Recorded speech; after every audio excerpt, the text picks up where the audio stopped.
Hello and welcome to Theme Park Monster, and today I'm going to be doing another theme park battle, this time Chessington versus Paultons Park.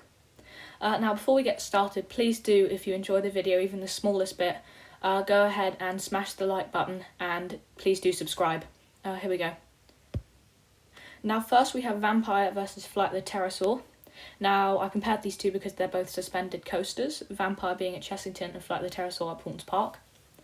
Now, I like both of these coasters. I do have a soft spot for Vampire. It holds a special place in my heart because it was one of the first ever roller coasters that I did when I was very, very young.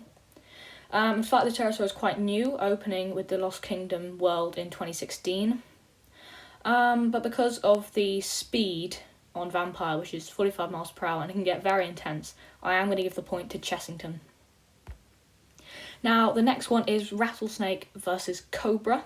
Now, these are both Wild Mouse coasters, Rattlesnake at Chessington and Cobra at Paultons Park. Now, the theming on Rattlesnake is brilliant, as you can see in the left photo. The theming with the sort of buildings and the track colour. But then Cobra is still a great coaster, yet it really lacks theming, as do most things in Paultons Park.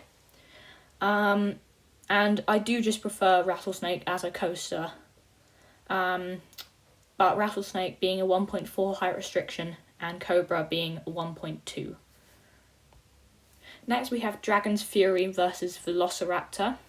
Now I would compare Dragon's Fury to the new Mack Ride spinning coaster opening in the Tornado Springs world for Paultons Park, but obviously that hasn't opened yet, and I haven't ridden it, so I can't compare them. So I've chosen Velociraptor, which is a boomerang coaster. And as you can see by the photo, the first drop is really, really good.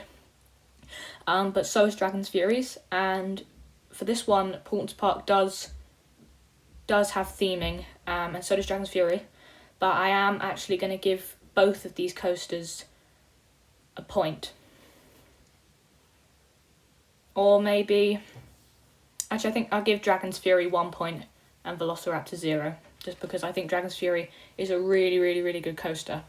A really good Mack Rides coaster. And yeah, it is, as I said, one of the best coasters in Chessington, if not the country. And now Scorpion Express versus the Caterpillar coaster. Now I like both of these rides. They both do 2 circuits of the track, since they are quite short coasters. But the theming on Caterpillar Coaster is good, as you can see, but the theming on Scorpion Express is really good. If you have to wait any more than half an hour, you'll go underground and there'll be some scorpions in their glass containers you'll be able to look at. And occasionally a fire effect goes off for Scorpion Express, which is really, really, really good. So I'm actually going to give the point to Scorpion Express. Next, we have Tiger Rock versus the Raging River Ride.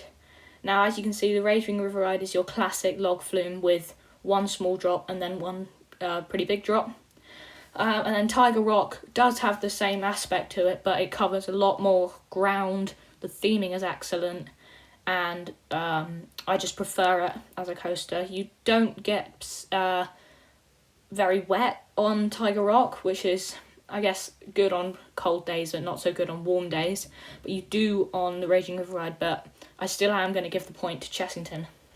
I know I've been giving a lot of points to Chessington, but really these rides are just better than the ones at Paultons Park, I'm going to say it.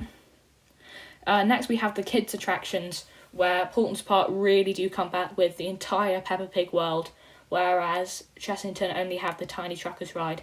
So I am going to give Chessington 1 point and Peppa Pig World 5 points, just because it is such a big world and it is really what the park's based around. Next we have the rides that are coming in 2021. We have the Tornado Springs World for Paultons Park. As you can see, the yellow coaster there was the one I was talking about earlier, the Mack Ride spinning coaster. And then